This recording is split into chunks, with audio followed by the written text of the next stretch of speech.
Se abre la audiencia en vista pública en el expediente identificado con el número 1256-2018, formado por amparo en única instancia promovido por el Instituto Guatemalteco de Seguridad Social contra la Corte Suprema de Justicia.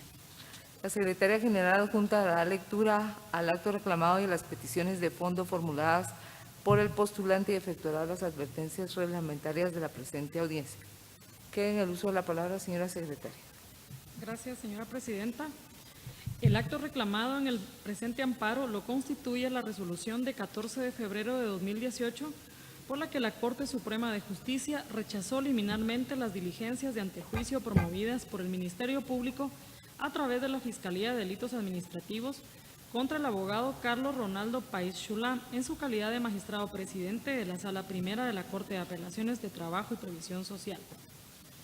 Con base en las argumentaciones de hecho y derecho que quedaron consignadas en el escrito inicial de la acción promovida por la entidad amparista, quien en sus peticiones solicita que este tribunal, al emitir su fallo, otorgue la protección constitucional promovida y como consecuencia se deje en suspenso la resolución que constituye el acto reclamado.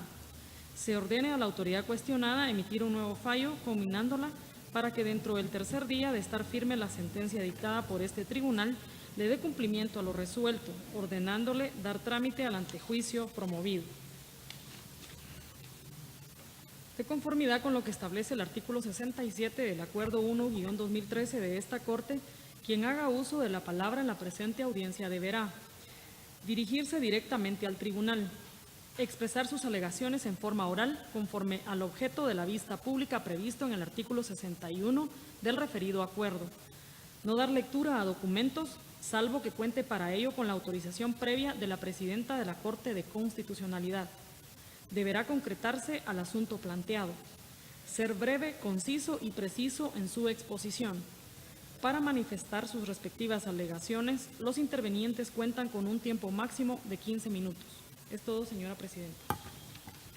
Gracias, señora secretaria. Pueden hacer uso de la palabra el solicitante del amparo requiriente de la vista pública del Instituto Guatemalteco de Seguridad Social por medio del mandatario especial judicial y administrativo con representación abogado Guillermo Putseis Irigoyen y Uriguin, disculpe, quien comparece con el auxilio del abogado Fernando Haroldo Santos Recinos, pero quien hará uso de la palabra es el abogado Guillermo Putseis. Queda en el uso de la palabra, abogado. Gracias, distinguida Presidente, honorables magistradas y magistrados. Aquí el IX ha presentado un amparo como consecuencia de una acción que el Ministerio Público promovió.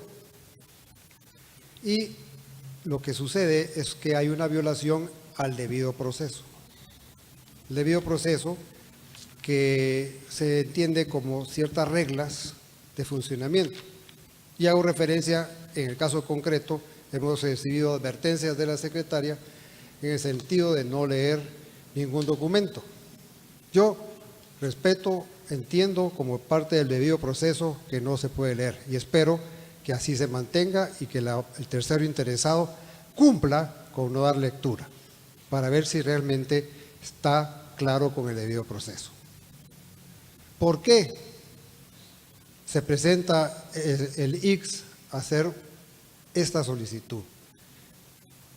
El IX, como ya lo he reiterado, es una institución de derechos humanos, porque el Pacto Internacional de Derechos Económicos, Sociales y Culturales, su artículo 9, establece que toda persona tiene derecho a la seguridad social. Lo mismo en el artículo 22 de la Declaración Universal de Derechos Humanos. Siendo esto, el IX es una institución de derechos humanos y así se le debe respetar. Como parte del Estado, institución autónoma, está vinculada al cumplimiento de ciertos tratados esenciales e universales, especialmente la Convención de las Naciones Unidas y la Convención Interamericana contra la Corrupción. Ahí presupone compromisos del Estado en cuanto al respeto de la ética y de buscar la forma de evitar que los actos de corrupción se reproduzcan en detrimento no solo del derecho humano de la seguridad social, sino en detrimento de todo ciudadano honesto. En este caso, sucedió una circunstancia muy lamentable porque una persona trabajadora, servidora pública del ICS, se dio cuenta que con astucia podía echarle mano a los fondos que el instituto tiene para pagar el transporte de quienes deben de rehabilitarse. Y así esta persona se apropió de 111,000 quetzales y hubo de enfrentar a la justicia, siendo condenada en primera instancia y en segunda instancia. Me refiero aquí a esto porque es algo muy extraño que resulte después una persona que dentro de su condena tiene una pena accesoria de prohibición para laborar en el Instituto Guatemalteco de Seguridad Social por un acto de corrupción debidamente sentenciado, y que sea una sala de apelaciones de lo laboral quien meta a esa persona de nuevo al instituto. Es algo así como darle al violador la llave de la habitación de los menores o las menores. Una cosa seria, porque el mensaje que se da es: aquí éntrenle con astucia a todo lo que puedan, porque a la larga un tribunal de la República de Guatemala, aunque le condenen por corrupción, va a ordenar que se vaya de regreso. Ahora, ¿qué sucede? ¿Cómo se hacen estas cosas? Increíble cuando uno se entera que en el caso particular de Silvia Suseli Gil Porón aparece 2 votos disidentes que oponen a la decisión de Carlos Ronaldo Páez Xular, y que, haciendo mano de una magistrada de apoyo, se manipula la institucionalidad de la norma para poder tener doble voto, quién sabe con qué interés, quién sabe qué conflicto de interés, a efecto de que se reinstale a alguien condenado por corrupción. Visto desde la perspectiva de cualquier ciudadano, con un poco de decencia ética y honestidad, eso es imposible. Imposible. Para la persona afiliada que da dinero al ICS, esto es inaudito. Y hace ver como que el ICS va a hacerlo, no va a proteger ese tipo de circunstancias. Pero sí se ha hecho y se ha lanzado una denuncia obligatoria, por cierto, y el Ministerio Público, habiendo objetivamente apreciado, promovió el antejuicio. Esto es parte del antecedente. Me veo obligado también a hacer ver que la manipulación de las disposiciones legales es una cosa que complica a la hora del servicio público que se refiere al cumplimiento del derecho humano en la seguridad social. Con el pretexto de que hay un emplazamiento de un colectivo, cualquiera, por cualquier circunstancia, sea una persona que no cumple con la función pública, sea una persona que busca apropiarse de recursos, sea una persona de cualquier condición no apta para el servicio público, está beneficiado para regresar sin averiguaciones. Y esto me trae un poco a ver el derecho desde 2 perspectivas. Una exageradamente positivista, en que solo con que tenga la forma legal ya es justo y apegado a lo mejor que ese valor tiende, o bien otro que va a entender al derecho poniendo no solo la vista en el fenómeno normativo, sino también en la justicia y en qué espera el ciudadano del derecho. Entonces resulta inaudito que no pueda preverse la condición de que la reinstalación que se pide no tiene nada que ver con una negociación colectiva, que no se impide, que no es represalia, y está reinstalando solo porque sí. También hay que recordar la especialidad de la norma, porque la ley de sindicalización, que es la norma especial para los aspectos del derecho de huelga en el Estado, habla en el artículo 4 que no constituye represalia los actos que disciplinen una infracción laboral. Sabemos también que la consecuencia de las infracciones laborales hay tanto una penal como la administrativa, y que una no impide a la otra. Y se tomó la decisión, si esta persona se detecta que se está apropiando del dinero para el transporte de los que habrán de rehabilitarse, pues se tiene que disciplinar, y no es represalia como para que sea reinstalada. Pero eso solo se puede ver cuando se tiene la idea del derecho como una necesidad de justicia, no como hacer favores, conflictos de intereses. Eso no es posible. Dadas las circunstancias y la penosa necesidad de denunciar semejante acto de manipular las cosas para que entre quien ha robado en el ICS, se presentó la denuncia y viene al motivo por el cual se pide el amparo contra la Corte Suprema de Justicia. ¿Cuál es la fundamentación que la Corte Suprema tiene para decir que rechaza in limine? Trata de manipular las cosas para que sea espurio, político o de cualquier otra forma, con tal de evitar conocer una cosa seria y muy triste.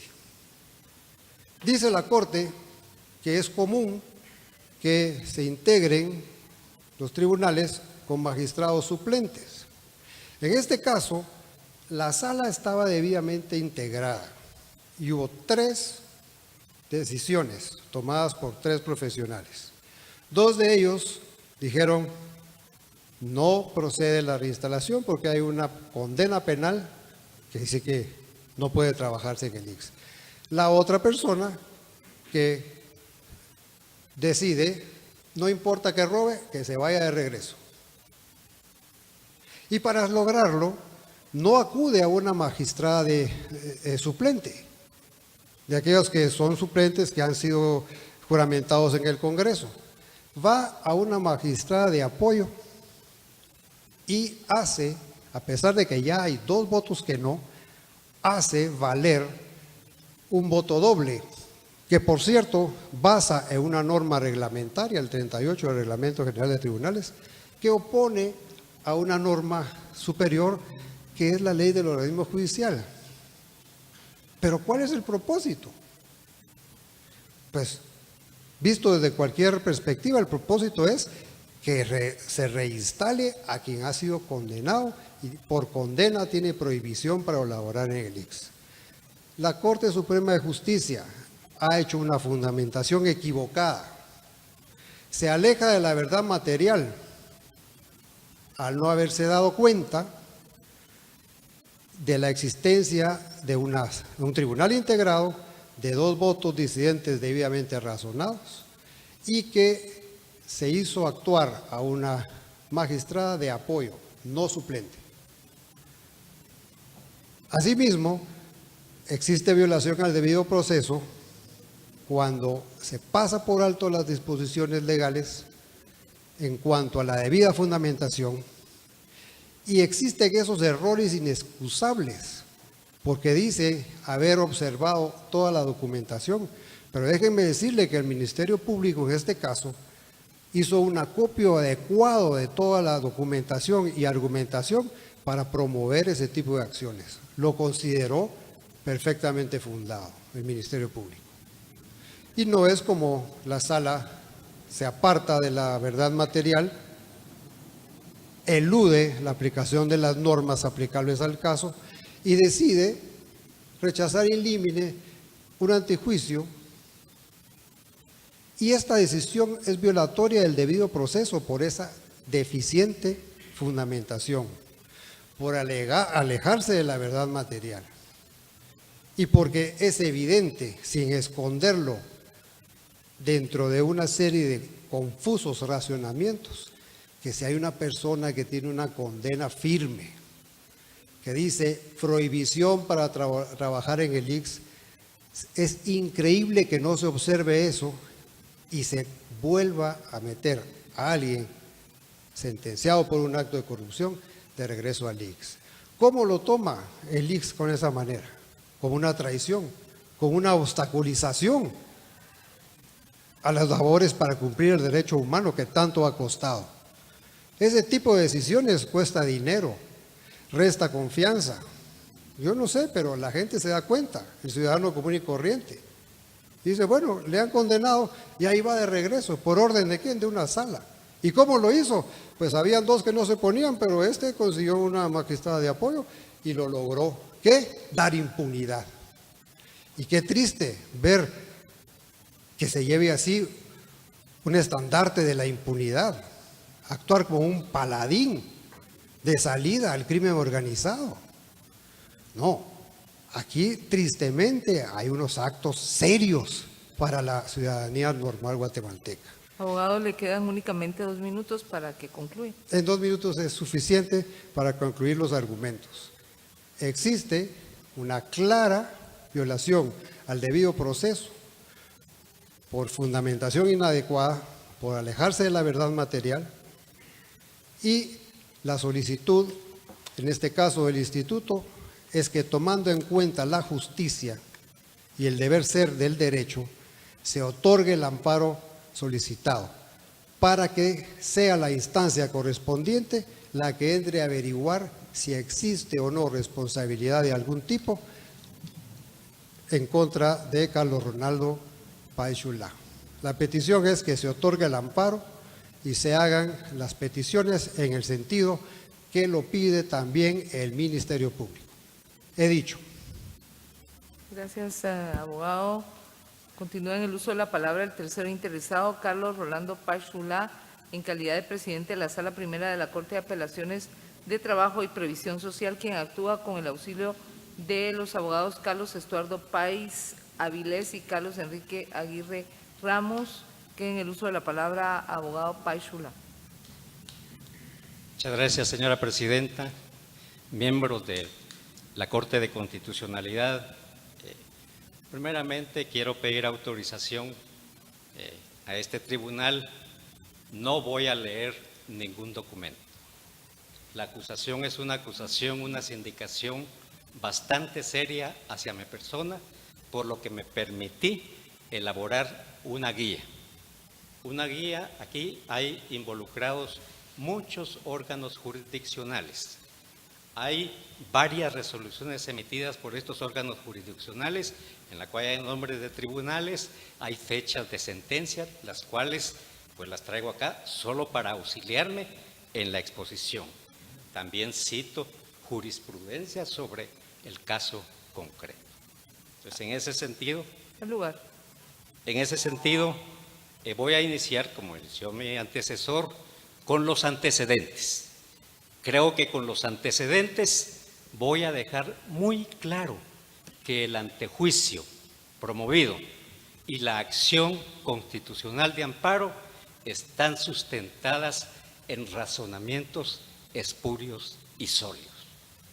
Todo lo expuesto por mi antecesor no tiene ningún asidero legal, y eso lo voy a demostrar con mi exposición. Como antecedente, ¿cómo inicia esta acción de amparo? Inicia porque la trabajadora Suseli Gil Porón interpone una reinstalación ante el Juzgado Cuarto de Trabajo y Previsión Social. Ante esto, el juzgado declara con lugar la reinstalación. El Instituto Guatemalteco de Seguridad Social, que de aquí en adelante denominaré ICS, y a la incidentante la llamaré trabajadora, el ICS interpone la apelación. Al interponerla, la Sala Primera conoce en alzada. Como tribunal de alzada en reinstalaciones, las salas no entramos a conocer sobre la causal de despido. si hay actos de corrupción o no hay actos de corrupción. En reinstalaciones de conformidad con la ley, la sala debe limitarse a ver si hay existencia de un emplazamiento. En este caso, el ICS estaba emplazado y tenía la prohibición de despedir a trabajadores. Asimismo, el Código de Trabajo establece que cuando existe emplazamiento, entonces la sala debemos de revisar si hay autorización de terminación de contrato. ¿Por qué? Porque el artículo 380 del Código de Trabajo así lo establece. En este caso revisamos el expediente y el ICS no tenía autorización para terminar con el contrato. Sobre esto hay suficiente jurisprudencia y aquí cito el expediente 380-2007, 3887-2007, 530-2008 y 1287-2008. Hay abundante jurisprudencia sobre este caso. Pero además viene lo más grave. El abogado acaba de decir que la trabajadora había sido condenada y la sentencia estaba firme. Eso no es verdad, señores magistrados. Pueden analizar los autos. La sentencia no estaba firme. Lo digo por esto porque el Tribunal de Sentencia Penal, Narcoactividad y Delitos contra el Ambiente, en sentencia de fecha 5 de enero de 2016, declara responsable por el delito de fraude en contra del ICS a la trabajadora. Un mes con 17 días después de esta sentencia de primera instancia, el 22 de febrero, el ICS despide a la trabajadora. Esta sentencia de primera instancia no estaba firme. ¿Por qué? Porque la trabajadora apeló y conoció la Sala Regional de Escuintla, la que en sentencia de fecha 31 de junio anuló la parte resolutiva de la sentencia de primera instancia. La sanción de responsabilidad era por fraude. La Sala de Escuintla la declara responsable por cobros indebidos. Vean, señores magistrados, no había una sentencia firme. Aquí el ICS, al despedir a la trabajadora, violó el artículo 14 de la Constitución Política de la República de Guatemala, que trata sobre la presunción de inocencia. Nadie puede ser sancionado si no existe una sentencia debidamente ejecutoriada. Esto también existe suficiente jurisprudencia. Y cito el expediente 5305-2012, 2953-2017 y 4365-2012.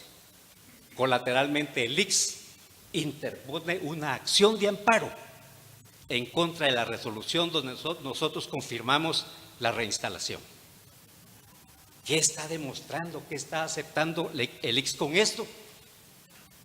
Que el acto de la sala es un acto eminentemente jurisdiccional, susceptible por ser revisado por los recursos de aclaración y de ampliación, y susceptible de revisado a través de una acción constitucional de amparo, e interpusieron el amparo.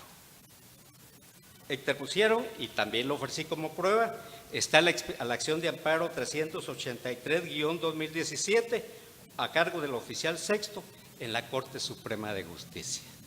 El acto que están reclamando está sujeto a revisión por la Corte Suprema de Justicia y tengo la certeza que va a estar sujeto a revisión de esta Corte de Constitucionalidad.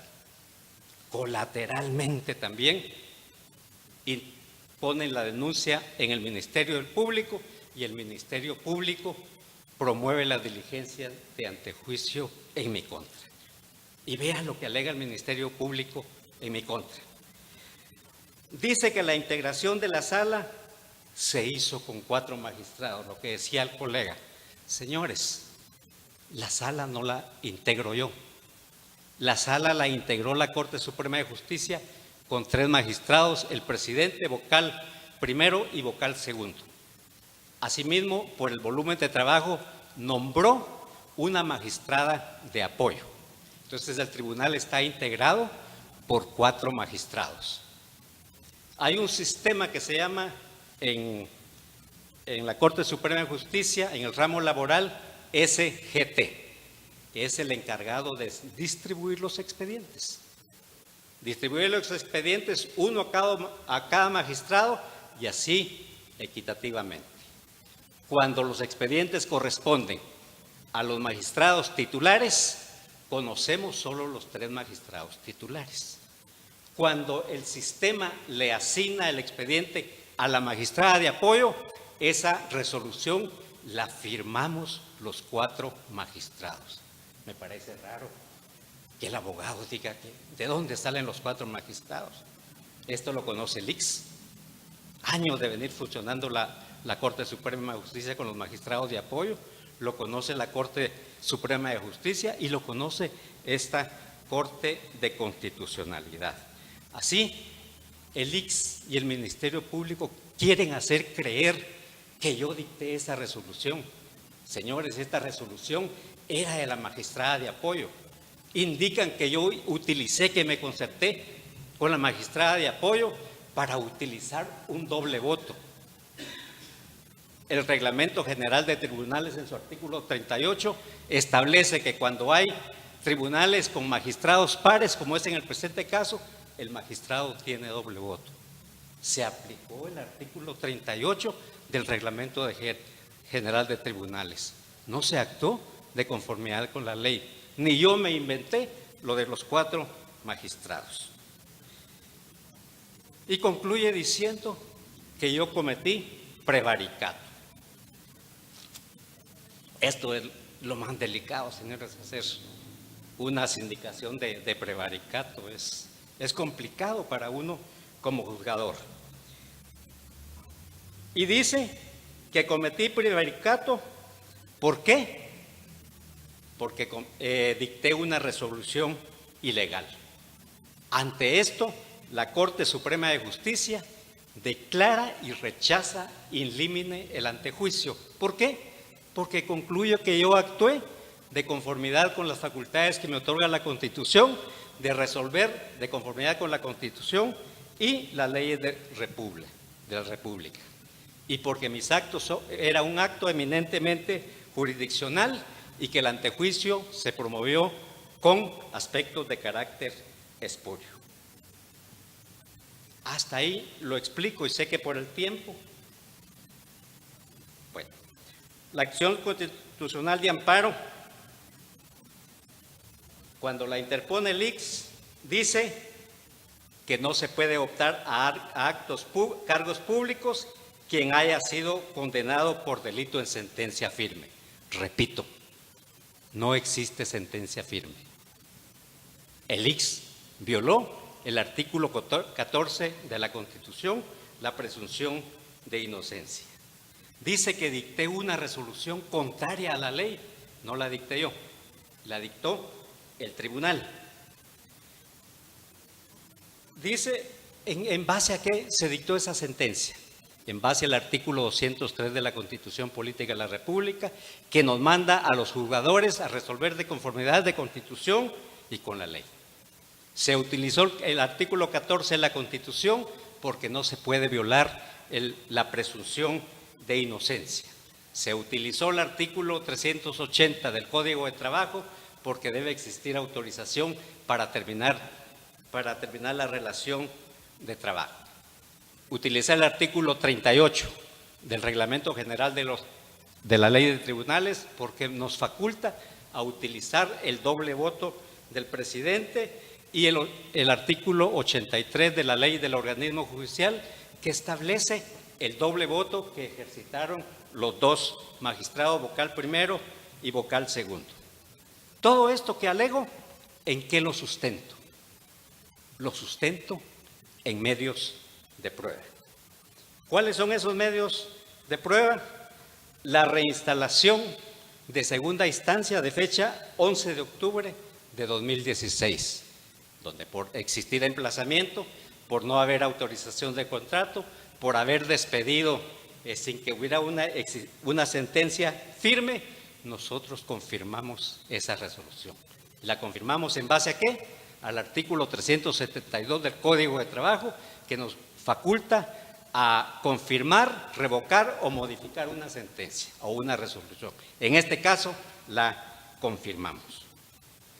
Segunda prueba, es el expediente de diligencias de antejuicio y que obran también en autos, donde ustedes pueden analizar la resolución de la Corte Suprema de Justicia. Es una resolución debidamente fundamentada que cumple con los requisitos de ley. Lo único que tiene de malo esa sentencia es que no beneficia los intereses del ICS. También está la copia simple de la resolución de amparo que interpusieron ellos contra la confirmación de la reinstalación, con la cual se demuestra que ellos sí ejercieron e interpusieron las acciones correspondientes, aclaración y ampliación y acción constitucional de amparo que está conociendo la Corte Suprema de Justicia. Y también están dos sentencias. La sentencia de fecha 5 de enero del Tribunal de Sentencia Penal de Normatividad, la sentencia en fotocopia simple de 13 de junio de la Sala Mixta de la Corte de Apelaciones de Escuintla y lo más importante, acompañé fotocopia simple del acuerdo del ICS, donde despide a la trabajadora el 22 de febrero de 2016. Con esto estamos demostrando, con estos 3 medios de prueba, que no existía una sentencia debidamente ejecutoriada. En conclusión, señores, no existe agravio que reparar en este caso. ¿Por qué? Porque la sentencia de la Corte Suprema de Justicia cumple con los requisitos legales. Además, yo como presidente de la Sala actué de conformidad con las funciones que me delega la ley, la Constitución y las leyes ordinarias. Además, ustedes pueden ver, no existe el más mínimo indicio de que yo haya cometido algún ilícito penal. Lo único que hice fue apoyar una ponencia que me presentó la magistrada de apoyo. La ponencia no era mía. El voto doble lo utilicé porque el reglamento de tribunales así me lo dice. En conclusión, pido a este honorable tribunal que se tenga por evacuada esta vista si lo consideran necesario. En memorial donde evacué la audiencia por 48 horas, las segundas 48 horas, solicité que si ustedes lo consideran necesario, porque presenté casi todos los documentos en fotocopia simple, pero si ustedes lo consideran necesario en auto para mejor proveer, pueden pedir las certificaciones a los órganos jurisdiccionales correspondientes, el acuerdo original al Instituto Guatemalteco de Seguridad Social, la acción constitucional de amparo ante la Corte Suprema de Justicia y el expediente de reinstalación al juzgado de primera instancia. Y solicito con todo respeto que analicen el expediente, que analicen cada uno de los medios de prueba que mencioné y al dictar la sentencia declaren sin lugar la acción constitucional de amparo promovida por el Instituto Guatemalteco de Seguridad Social en contra de la Corte Suprema de Justicia. Y concluyo, ¿por qué? Porque tanto en la acción constitucional, la acción de antejuicio, como la acción de amparo, el Instituto Guatemalteco de Seguridad Social se funda en razones espurias e ilegales que no tienen ningún sustento legal. Muchas gracias, señores magistrados y señora magistrada. Gracias, abogado Pachulá. Continúa en el uso de la palabra el Ministerio Público por medio de la agente fiscal, abogada Ruth Jessica López, de la Fiscalía de Asuntos Constitucionales, Amparos y Exhibición Personal, quien actúa con su auxilio y que queda en el uso de la palabra. Gracias. Buenos días, honorables magistrados, abogados, abogadas y demás público que nos acompaña. En el presente amparo se señala como acto reclamado la resolución de fecha 15 de febrero del año 2018, emitida dentro de las diligencias de antejuicio identificadas con el número 35-2018, solicitadas por el Ministerio Público en contra del abogado Carlos Ronaldo Paichulá. Como antecedente, es importante mencionar que la señora Silvia Suseli Girón Porón fue declarada responsable del delito de cobro indebido en agravio del Instituto Guatemalteco de Seguridad Social, y la Sala Mixta de la Corte de Apelaciones de Escuintla la condenó a la prohibición de a la prohibición de ejercer sus labores en la referida institución y a la pena de prisión. En ese sentido, ella acudió ante el Juzgado Cuarto de Trabajo y Previsión Social a solicitar su reinstalación, misma que fue declarada con lugar. Ante esta situación, el Instituto Guatemalteco de Seguridad Social presentó recurso de apelación, mismo que fue conocido por la Sala Primera de la Corte de Apelaciones de Trabajo y Previsión Social, y que al momento de emitir la sentencia respectiva de apelación indicó que se declaraba sin lugar dicho recurso. Dentro de la sentencia de apelación existieron dos votos disidentes de los vocales primero y segundo, quienes consideraron que la señora Gil Porón había sido condenada por el delito de fraude. En ese sentido, el Instituto Guatemalteco de Seguridad Social presentó denuncia ante el Ministerio Público, pues consideró que el abogado Paichulá había utilizado una maniobra ilegal para integrar la sala de apelaciones con la magistrada suplente Nidia Domínguez Zunún, para poder favorecer a la señora Gil Porón. El Ministerio Público acudió a solicitar las diligencias de antejuicio, mismas que fueron rechazadas in limine por la Corte Suprema de Justicia. Esta Fiscalía, luego de analizar el acto reclamado, considera que sí existe agravio de relevancia constitucional que hace procedente el otorgamiento del presente amparo, pues es evidente que el acto reclamado no se ajusta a derecho, es incongruente con las constancias procesales y además no se evidencia que se haya realizado por parte de la Corte Suprema de Justicia un análisis integral de los medios de convicción que fueron aportados por el ente encargado de la persecución penal. Si bien es cierto, el abogado Paichulá indica de que la designación de 3 magistrados titulares y 2 suplentes no corresponde a su persona, sino que ya está realizado por la Corte Suprema de Justicia, el agravio acá del Ministerio Público y que indicó el Instituto Guatemalteco de Seguridad Social es que no se logra establecer los motivos por los cuales se integró dicha sala con una de las magistradas suplentes. Tal como lo consideró la Corte Suprema de Justicia, para rechazar in limine las diligencias de antejuicio y considerar que las mismas eran espurias o legítimas, es de que no se logró determinar cuál fue el motivo por el cual se integró la sala con la abogada Zunún Domínguez, y que al no lograrse establecer este extremo, tampoco se lograba establecer que existiera una maniobra ilegal. Esta Fiscalía, disiente de ese criterio, pues considera que no es suficiente para poder fundamentar una resolución en la cual se rechace in limine el antejuicio presentado por el Ministerio Público. Se considera que se deja impune una conducta antijurídica que posiblemente podría ser investigada, se vulnera el debido proceso y se limita el ejercicio de la acción penal pública del ente encargado de la persecución penal, pues es evidente que se podría realizar una investigación objetiva en la que se determine si efectivamente o no existe una conducta antijurídica del abogado Paichulá. En ese sentido, esta Corte ha sido reiterativa en emitir abundante jurisprudencia indicando que para rechazar in limine las diligencias de antejuicio debe fundamentarse debidamente una resolución. Quisiera, con la venia de la honorable magistrada presidenta, dar lectura a la parte conducente de una sentencia aplicable al caso concreto. Al lugar. Gracias. Vulnera el debido proceso y la tutela judicial efectiva la sala jurisdiccional que declara sin lugar a diligencias de antejuicio que el Ministerio Público promueve contra funcionario público cuando, para fundamentar su resolución, formula afirmaciones generales que no evidencian el estudio lógico jurídico del asunto particular en congruencia con las constancias procesales, omitiendo exponer los motivos que la condujeron a elaborar las conclusiones con base en las cuales aseveró que existen o no elementos para realizar una investigación que vinculen al antejuiciado en la posible comisión de ilícito penal alguno. Este expediente es el 961-2016 de esta Corte, sentencia de fecha 14 de julio del año 2016.